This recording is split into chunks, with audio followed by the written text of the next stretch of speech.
Hey everybody, if you've bought cabinets from us before, you might have heard the term sauce hinges. It's the hinge that was used historically to join two doors together on the spine, two doors together for our Lazy Susans, pie cut wall cabinets, any cabinet where you had two doors that have to fold out of the way.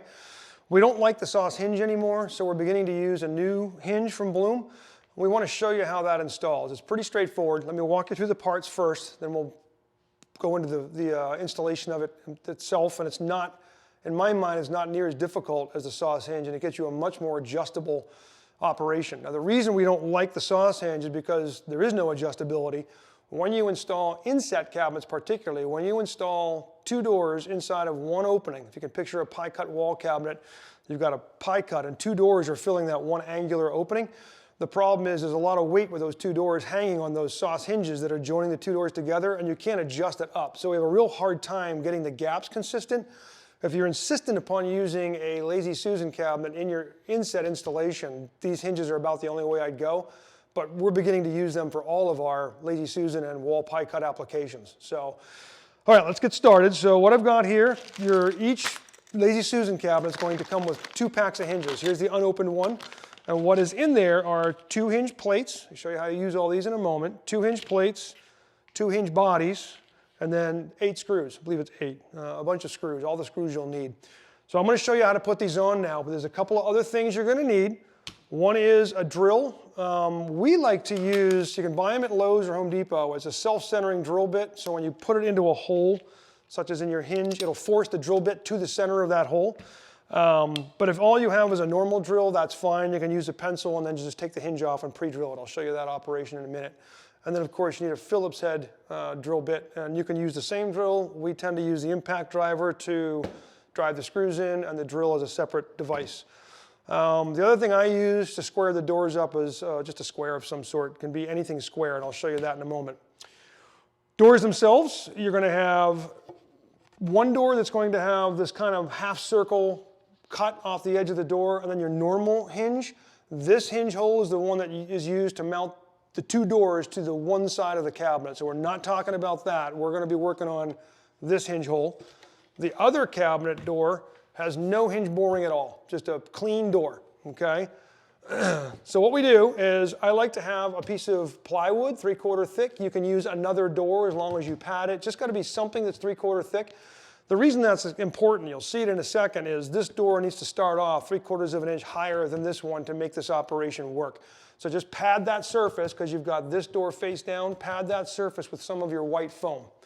All right, so I'm going to get ready to go here. Let's take a quick break, and I'll come back in a second and show you what we're doing. Okay, so you've opened up your hinge pack. You've got the plate and the arm. What you're going to do is there's a bar, little bar in here. You're going to nest that bar into the hook right here.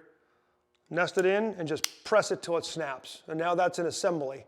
What you're going to do is set each of these assemblies in just the way I have them here. This C-shaped one, you can see that flat edge goes along the edge of the door. We drop that in, and that sits there. Now what's very critical here is these 2 doors have to be squared to each other. So just grab any kind of straight edge, doesn't matter what, and just kind of as a by eye, just make sure the 2 door tops are in the same location. You don't want one higher than another. Beautiful thing about these hinges is there's 6-way adjustability, so we can make the 2 doors line up about 1/4 of an inch, maybe 3/16 of an inch of adjustability. So it's a really nice feature of these hinges that the sauce does not have.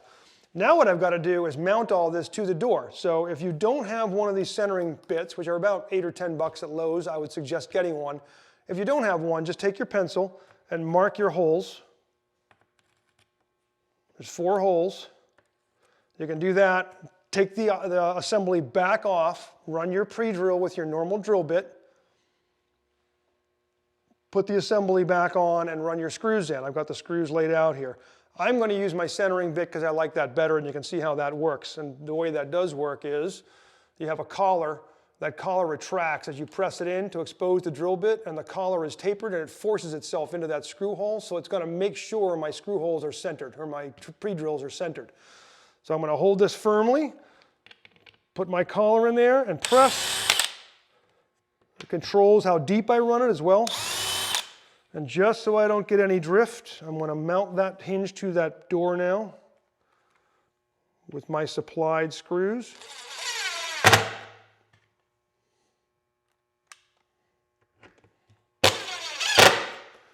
So that's now an assembly. Now what I do is just make sure this edge, there's like a little hook, top and bottom, just making sure it's pressed right up tight to the door edge. And I'm going to grab my pre-drill again.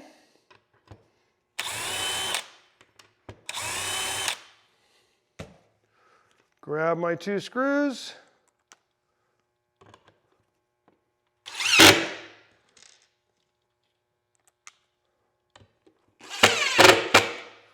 And now that assembly's done, I'm going to do the same thing on the bottom end of the door, and then I'll pick it up and show you how it works, how the doors fold, and talk about some of the adjustability. Be right back. Okay, so here's my assembled doors with this new Bloom hinge. You're looking at this door set as if it's on the Lazy Susan cabinet. So I kind of put these hinges on here. They're not screwed, I just placed them in. These are the hinges that go on your 170-degree hinge pack that allows this door, when you open it, to fold all the way out of the way. These doors now become flat and you have full exposure to the inside of your Lazy Susan cabinet. When you close it again, these hinges actually have a snap to close, like there's a spring action, and it'll actually pull the door shut. So you'll have bumpers on both sides of the L, and it will pull that door nice and tight. The old sauce hinge did not have that, and sometimes your door would kind of creep open on the non-hinge side. Just a really nice setup. And you can see it's a nice tight gap going down here. You can barely see those hinge arms inside. Just a super slick hinge. We really like it. So let me pull these off so I don't bump them. Now I'm going to turn the door as if you're sitting inside the cabinet. And this is the side that had the funny C-shape cutout. There's no adjustability here. All your adjustment is on the arm. There's 3 screws. One here, one deep inside that well. There's like a little hole there, and then one here. This first hinge makes the door slide this way. I'm sorry, go this way. So the arm will push the door away. What that would control is if you had your bumper in here and you're like, hey, my front frame on the inset isn't lining up with the front of the door, I can push the door in and out this way, okay? Second hole in is going up and down. So if my 2 doors were out of alignment or I have to close the gap between my front frame top and the top of the door, I can do that, and that will throw this door up or down. And again, you've got about 3/16 of an inch of throw, total throw. This rear screw is in out, so if I have to close my gap down against my left front frame edge, I have a too big a gap or too small a gap, I can throw the door this way, all right? Remember, this door is controlled by my other hinge. This door is controlled by this, okay? They're 2 independent operations, so you can really get some adjustment there. That will help you offset, let's say you screwed your Lazy Susan to the wall and your installer, or you if you're the installer, kind of torqued the cabinet a little bit and knocked it out of square. You can help offset some of that just through the adjustment of the doors, okay? If you're having a hard time getting your adjustments right, you might want to check if you did in fact twist the cabinet when you installed it, back off on one of the screws, check your openings. I really strongly suggest putting these doors on, whether it's the old sauce hinge or this style. Mount these doors on your installed Lazy Susan cabinet before you put the countertop on. And that way you can get to the back screws to adjust how you have it installed to get the doors to line up. And then once you've done that, continue with your installation of your adjacent cabinets, put your tops on, and you're good to go. So anyway, I'm going to put a last plug in and say, as a cabinet guy, I don't really like Lazy Susans with inset. I think you're always going to fight the doors not squaring up on the openings. It's just the nature of the beast. We talk about that in a different video. If you're forced to use Lazy Susans, go ahead and use this hinge, but I'm really a fan of blind corner cabinets. I know nobody likes them. For inset, it's a better call, or a diagonal cabinet with 1 door. But that should help you very much with inset. We're using this hinge, inset or overlay, but it's really a gem when it comes to inset. So if you have any questions, contact your cabinet coach. If you're not sure which hinge you're getting on a job you're about to release, it should be this hinge. This is our new standard, but you might want to ask the sales rep, hey, can you just make sure I'm getting the Bloom hinge and not the sauce hinge? And just give them a call at 888-211-6482. As always, thanks for watching.